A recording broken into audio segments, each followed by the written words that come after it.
ये कहानी है पक्षीपुर नामक गांव की, जहां कई प्रकार के पक्षी एक साथ रहा करते थे।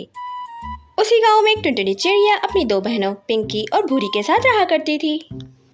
माता पिता के देहांत के बाद टुनटुनी चिड़िया ही इन दोनों बहनों को अपनी माता पिता का प्यार दे रही थी।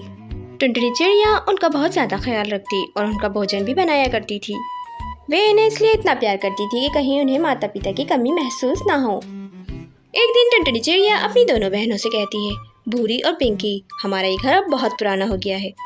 ये घर किसी भी समय टूट सकता है। अब हमें इस घर को छोड़ के किसी सुरक्षा मुकाम की तरफ जाना होगा। हाँ दीदी, ये घर बहुत कमज़ोर हो गया है, किसी भी वक्त टूट सकता है, तुम ठीक कह रही हो। ये कहकर टुनटुनी अपनी दोनों बहनों को दूसरे जंगल की ओर ले जाती है। जंगल पहुंचकर टूनी और भूरी अपने लिए फलों वाला दरख्त चुन लेते हैं। टुनटुनी चिड़िया पिंकी से कहती है, पिंकी, क्या मैं तुम्हारे दरख्त पे तुम्हारे साथ रह सकती हूँ? नहीं दीदी, तुम्हें तो पता है ना, मुझे गर्मी बहुत लगती है, और वैसे मेरा दरख्त भी बहुत छोटा है, तुम भूरी के साथ रह लो। अब टुनटुनी चिड़िया सवालिया निगाहों से भूरी की तरफ देखती है, लेकिन भूरी भी उसे साफ मना कर देती है। टुनटुनी चिड़िया अपनी दोनों बहनों से कहती है, माता पिता के देहांत के बाद मैंने तुम्हें बिल्कुल माँ बाप की तरह पाला है, लेकिन आज तुम दोनों ने मेरा दिल तोड़ दिया है। अब तुम दोनों अपने घरों में खुश रहो। अब टुनटुनी के पास सिर्फ वो सूखा पेड़ ही बचा था। टुनटुनी चिड़िया उस पेड़ को पानी देती है। एक दिन पेड़ रोने लगता है। टुनटुनी चिड़िया उससे पूछती है, पेड़ क्या हुआ, तुम क्यों रो रहे हो? पेड़ टुनटुनी चिड़िया से कहता है कि कभी मुझे किसी ने पानी नहीं दिया, इस कारण मैं सूख गया हूँ, लेकिन तुम बहुत अच्छी हो, तुम मेरा इतना ख्याल रखती हो। अब कुछ ही दिनों में हरा भरा हो जाऊंगा और इस पेड़ के सारे फल तुम्हारे होंगे। आहिस्ता आहिस्ता वो पेड़ हरा भरा होने लग जाता है और इसकी शाखें निकलने लगती हैं। टुनटुनी की अच्छी देखभाल से पेड़ जल्द ही हरा भरा हो जाता है। समय ऐसे ही तेजी से बीत रहा होता है और कुछ ही महीनों में इस पेड़ पर फल लगने लग जाते हैं। टुनटुनी चिड़िया ये सब देखकर बहुत खुश होती है और अपना घोंसला बनाकर उस पेड़ पर रहने लगती है। वे दोनों बहनें अपने पेड़ों को पानी नहीं देती थी। आहिस्ता आहिस्ता करके उन पेड़ों के पत्ते टूटने लग जाते हैं और उस पर से फल भी खत्म हो जाते हैं। पिंकी चिड़िया अपनी बहन भूरी से कहती है, भूरी, मुझे तो यहाँ बहुत गर्मी लग रही है और मेरे पेड़ पे तो अब कोई फल भी नहीं है, मुझे कल से बहुत भूख लगी है। भूरी चिड़िया अपनी बहन पिंकी से कहती है, पिंकी दीदी, मेरा भी यही कुछ हाल है, मैंने भी अपने पेड़ को पानी नहीं डाला जिसके कारण ये सूख गया है, और मैं भी कल से भूखी हूँ और धूप इतनी तेज़ है जिसके कारण मुझे इतने चक्कर आ रहे हैं। टुनटुनी चिड़िया दरख्त पे बैठी अपनी दोनों बहनों की बातें सुन रही होती है। टुनटुनी चिड़िया अपनी दोनों बहनों के पास जाती है और उनसे कहती है, पिंकी और भूरी, मुझसे तुम दोनों की हालत देखी नहीं जा रही है, तुम लोग मेरे घर चलो और जो कुछ तुम लोगों ने किया वो सब कुछ भूल जाओ। पिंकी चिड़िया और भूरी टुनटुनी चिड़िया से माफ़ी मांगते हैं। दीदी, तुम हमें माफ़ कर दो, हमने तुम्हारे साथ कुछ अच्छा नहीं किया। तुम बहुत अच्छी हो दीदी, तुम हमें मुसीबत में देखकर यहाँ आ गई। अरे पिंकी और भूरी, मैंने कहा ना तुम लोग वो बातें भूल जाओ, मैंने तुम लोगों को माफ़ किया, चलो अब मेरे घर चलो। ये कहकर टुनटुनी चिड़िया अपनी दोनों बहनों को अपने घर ले आती है। अब वे तीनों बहनें टुनटुनी चिड़िया के घर में खूब मज़े से मिलजुल कर रहती हैं। दोस्तों, वीडियो पसंद आए तो वीडियो को लाइक, शेयर और हाँ, हमारे चैनल को सब्सक्राइब करना ना भूलें। बहुत सारी शुभकामनाओं के साथ रखें अपना बहुत ज़्यादा ख्याल।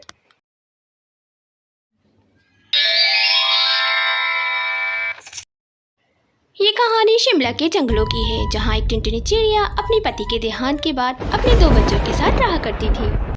पति के देहांत के बाद टुनटुनी चिड़िया अपने दोनों बच्चों को दूसरे जंगल ले जाती है और वहाँ अपना घोंसला बनाकर रहने लगती है। उस जंगल में एक हरी तोती भी रहा करती थी। वो बहुत नेक दिल और बहुत अच्छी थी। वे तोती एक दिन टुनटुनी चिड़िया के पास आती है और टुनटुनी चिड़िया से कहती है, अरे बहन, तुम इस जंगल में नई आई हो और ये तुमने अपना घोंसला भी बहुत कमज़ोर बनाया है। यहाँ हर हफ्ते एक दुष्ट बाज आता है। वो पक्षियों को तो कुछ नहीं बिगाड़ पाता, लेकिन उनके बच्चों को उठाकर ले जाता है और अपना भोजन बना लेता है। क्या तुम्हें इस बारे में कुछ मालूम नहीं था, जो तुम यहाँ इस जंगल में अपना घर बनाने के लिए आ गई? और तुमने तो अपना घोंसला ही इतना कमज़ोर बनाया है, वो तो आसानी से तुम्हारे बच्चों को ले जाएगा। और आज एक हफ्ता पूरा हो गया है, वो किसी भी समय यहाँ आ सकता है। बहन, तुम जल्दी से अपना कोई दूसरा ठिकाना ढूंढ लो। ये सब बातें सुनकर टुनटुनी चिड़िया बहुत घबरा जाती है। टुनटुनी चिड़िया हरी तोती से कहती है, बहन, दूसरा ठिकाना ढूंढना इतना आसान नहीं है। हरी बहन, जहाँ तुमने इतना एहसान किया है वहाँ एक एहसान और कर दो, कुछ देर मेरे बच्चों के पास बैठ जाओ। ये कह के वे टुनटुनी चिड़िया जंगल की ओर चली जाती है। जंगल में बारिशें हो रही थी। टुनटुनी चिड़िया को ज़्यादा कुछ लकड़ी नजर नहीं आती, लेकिन अचानक उसकी नज़र कुछ सूखी हुई लकड़ियों पर पड़ती है।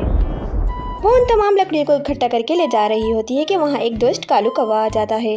और टुनटुनी चिड़िया से कहता है, ओ मैडम कहाँ चल दी लकड़ियाँ लेके, ये लकड़ियाँ सारी मेरे हवाले करो। मैं क्यों तुम्हारे हवाले करूँ ये लकड़ियाँ तो मेरी हैं, मैं अपना घोंसला पक्का करूँगी इससे। वो दुष्ट कालू कौवा उससे कहता है, अच्छा तुम मुझसे जबान लड़ाती है, अभी बताता हूँ तुझे। ये देख, ये मेरे पास रामपुरी चाकू है, तेरे इतने टुकड़े करूँगा कि कोई भी तुझे पहचान नहीं सकेगा। और हाँ, अपनी खैरियत चाहती है तो जल्दी से ये तमाम लकड़ियाँ मेरे हवाले कर दे। टुनटुनी चिड़िया रोने लगती है और कालू कौवे से कहती है, कालू तुम मुझे मत मारो, मेरे 2 छोटे छोटे बच्चे हैं। ठीक है, मैं तुम्हें नहीं मारूंगा, और ये लकड़ियाँ यहाँ रखो और यहाँ से दफ़ा हो जाओ। कालू कौवा वो लकड़ियाँ उठाकर अपने साथ ले जाता है और टुनटुनी चिड़िया देखती रह जाती है। टुनटुनी चिड़िया उदास मन से एक पेड़ की डाली पे बैठी रो रही होती है। उस पेड़ के नीचे एक साधु बाबा अपने ज्ञान में लगे होते हैं। टुनटुनी के आंसू साधु बाबा पर आकर गिरते हैं और साधु बाबा की आंख खुल जाती है। वो ऊपर जाकर देखते हैं तो एक चिड़िया बैठी रो रही थी। साधु बाबा उस चिड़िया से कहते हैं, चिड़िया क्या बात है, तुम क्यों रो रही हो, और जो समस्या है वो मुझे नीचे आकर बताओ। टुनटुनी चिड़िया साधु बाबा को अपनी सारी समस्या बता देती है। साधु बाबा जादुई फूल से जल निकाल के मिट्टी में मिला देते हैं और इसका एक घर बना देते हैं। उस घर को देख के टुनटुनी चिड़िया बहुत खुश होती है। बेटी, अब से ये तुम्हारा घर है, तुम अपने इस घर में अपने बच्चों के साथ आराम से रह सकती हो। अब तुम्हें बाहर भटकने और नया घोंसला बनाने की कोई ज़रूरत नहीं है। और हाँ, इस जादुई मिट्टी के घर में तुम्हारी ज़रूरत की तमाम चीज़ें मुयस्सर होंगी, तुम्हें कहीं जाने की ज़रूरत भी नहीं होगी। टुनटुनी चिड़िया साधु बाबा का बहुत धन्यवाद करती है। साधु बाबा अपनी ज्ञानी ताकत से उस घर को उसी जगह प्रकट कर देते हैं जहाँ टुनटुनी चिड़िया का घर था। अब टुनटुनी चिड़िया बड़े सुकून के साथ उस घर में अपने बच्चों के साथ रह रही थी। और उस रात वो दुष्ट पास भी आ जाता है और टुनटुनी चिड़िया के घर पर हमला करता है। और काफ़ी बार वो उस घर को तोड़ने की कोशिश करता है, लेकिन हर बार नाकाम हो जाता है। जैसे ही वो दोबारा घर तोड़ने की कोशिश करता है, उसे बिजली के जोरदार झटके लगते हैं। वो बाज डर के वहाँ से भाग जाता है और दोबारा कभी नहीं आता। और यूं टुनटुनी चिड़िया अपने दोनों बच्चों के साथ अपने घर में खुशी खुशी रहने लगती है। दोस्तों, वीडियो पसंद आए तो वीडियो को लाइक, शेयर और हाँ, हमारे चैनल को सब्सक्राइब करना ना भूलें। बहुत सारी शुभकामनाओं के साथ रखें अपना बहुत ज़्यादा ख्याल।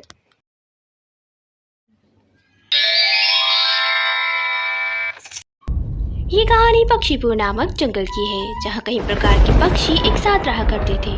जंगलों में बारिशों का मौसम शुरू हो गया था। वहाँ एक टुनटुनी चिड़िया अपने पति कालू कौवे और अपनी बेटी टूनी के साथ रहा करती थी। कालू कौवा जंगल में खेती बाड़ी का काम किया करता था, उससे ही उसका घर का गुजर बसर चल रहा था। उस गाँव में एक बदमाश चील भी रहा करता था, जो लोगों की जमीन और खेतों को हड़प कर उन पर कब्जा कर लिया करता था। तमाम पक्षी उस चील से बहुत परेशान थे, लेकिन कमजोर होने के कारण कुछ नहीं कर पाते थे।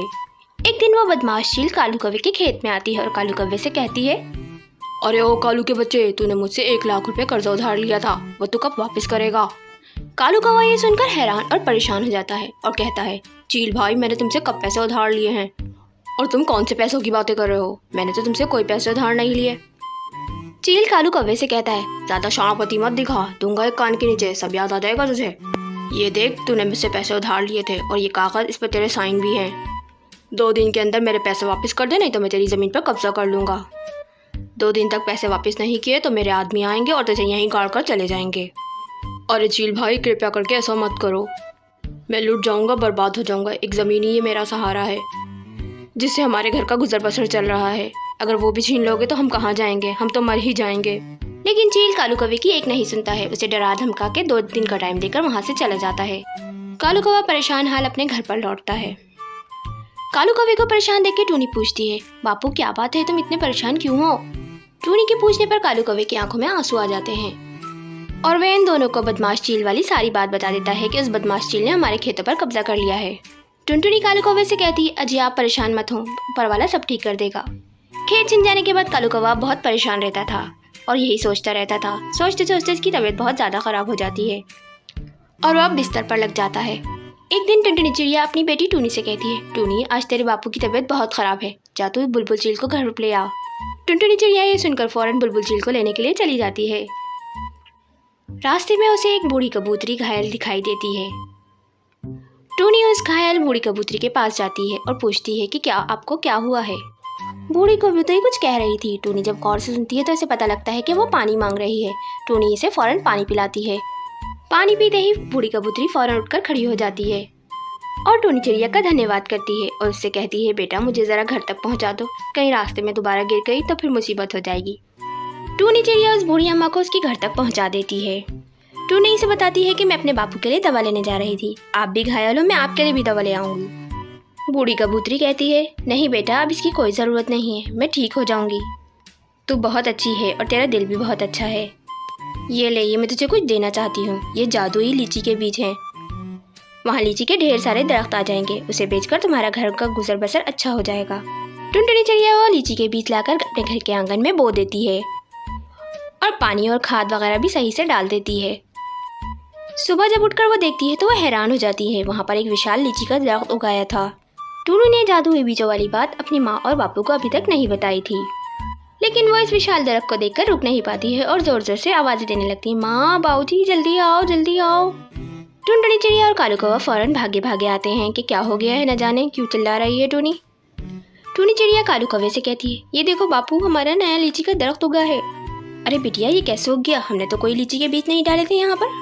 टूनी चिड़िया अपने माता पिता को बूढ़ी कबूतरी वाले जादुई बीज के बारे में सब कुछ बता देती है, जिसे सुनकर वे दोनों बहुत खुश होते हैं और ऊपर वाले का शुक्र अदा करते हैं। टूनी चिड़िया अपने माता पिता से कहती है, माँ और बाबूजी, आप इसमें से फल तोड़ लो और इसे बाजार में बेच आओ। कालू कौवा एक डंडे की सहायता से सारी लीचियाँ तोड़ लेता है और उसे अपनी गाड़ी में रखकर बाजार में जाकर बेच आता है। कालू कौवे की लीची बहुत मज़ेदार और रसीली थी। लोग हाथों हाथ कालू कौवे की लीचियाँ खरीद लेते हैं और यूं कालू कौवा उन दरख्तों की लीचियों को बेचकर काफ़ी अमीर हो जाता है और खूब सारे पैसे कमा लेता है और वह उन पैसों से एक बड़ी सी ज़मीन खरीद लेता है और उस ज़मीन में ढेर सारे जादुई लीचियों के पौधे लगाता है। लीची बेचकर कालू कौवा काफ़ी अमीर हो जाता है और अपनी बेटी और अपनी पत्नी के साथ खुशी खुशी अपने घर में रहता है। दोस्तों, वीडियो पसंद आए तो वीडियो को लाइक, शेयर और हाँ, हमारे चैनल को सब्सक्राइब करना ना भूलें। बहुत सारी शुभकामनाओं के साथ रखें अपना बहुत ज़्यादा ख्याल।